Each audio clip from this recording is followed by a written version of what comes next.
नमस्कार, एक्सपोज भारत में आपका स्वागत है। मैं आशीष कुमार अभी मौजूद हूँ हजारीबाग में।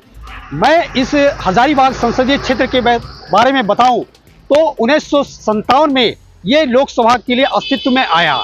जहां इस लोकसभा क्षेत्र की बात करें तो विगत 40 वर्षों के दौरान 10 चुनाव हुए हैं और 10 चुनाव में भाजपा का ही दबदबा रहा है, जिसमें से भाजपा 7 बार, भाकपा 2 बार और कांग्रेस 1 बार इस सीट से जीते हुए हैं। स्थानीय इस संसदीय क्षेत्र की बात करें तो भाजपा के जयंत सिन्हा 2 बार संसदीय क्षेत्र से जीते हैं, जिसमें वित्त मंत्री और विदेश मंत्री बन चुके हैं। वहीं उनके पुत्र भाजपा की सीट से 2 बार चुनाव जीतने के बाद में उद्यान मंत्री और वित्त मंत्री के रूप में रह चुके हैं और वर्तमान में वो यहाँ के सांसद हैं। हजारीबाग लोकसभा संसदीय क्षेत्र की बात करें तो 2024 चुनाव बहुत अहम रखती है। जहां एक और भाजपा इस जगह पे काबिज है, वहीं इंडिया गठबंधन भी अपनी पूरी जोर लगा रहे हैं। इससे कायस लगाई जा रही है कि आने वाले लोकसभा चुनाव में दोनों में जोरदार टक्कर रहेगी।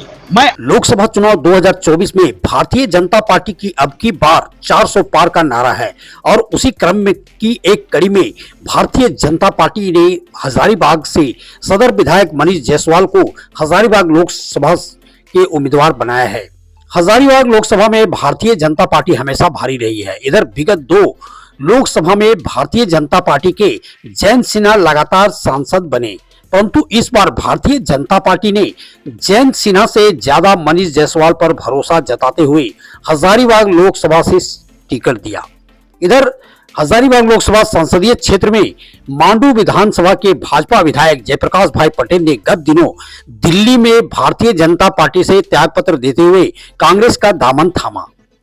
भाजपा की सीट से जयप्रकाश भाई पटेल वर्तमान में विधायक हैं और उससे पूर्व भी जयप्रकाश भाई पटेल 2 बार झामुमो के टिकट से विधायक रह चुके हैं। वैसे जयप्रकाश भाई पटेल के मैदान में न रहने से मनीष जायसवाल का रास्ता आसान था, परंतु अचानक से घटनाक्रम में कांग्रेस की सीट से जयप्रकाश भाई पटेल के आने से उसके मुश्किलें बढ़ रही है। राजनीतिज्ञ इस संबंध में बताते हैं, जयप्रकाश भाई पटेल के कांग्रेस के सीट से चुनाव लड़ने से कई प्रकार की समीकरण में बदलाव आएगी, जो मनीष जायसवाल के वोट समीकरण को बिगाड़ सकती है। जैसे कि जयप्रकाश भाई पटेल महतो समाज से आते हैं और यह क्षेत्र महतो का गढ़ माना जाता है। साथ ही कांग्रेस के कैडर वोट भी जयप्रकाश भाई पटेल के पक्ष में आएगी। मुस्लिम समाज की पारंपरिक वोट यदि कांग्रेस को मिलती है तो जेपी पटेल के लिए रास्ता और आसान बनाएगी। वैसे इंडिया के उम्मीदवार होने के नाते उन्हें आदिवासी वोट और गठबंधन को लेकर लाल झंडे का भी साथ मिलेगा।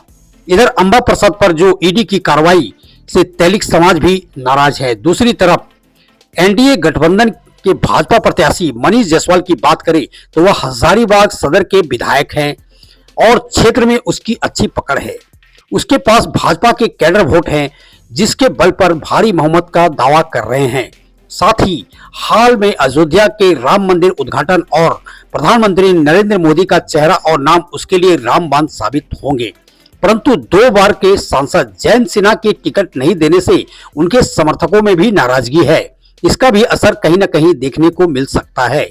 चुनाव की बात करें तो 2011 में मनीष जायसवाल और जयप्रकाश भाई पटेल मांडू विधानसभा से एक दूसरे का सामना कर चुके हैं।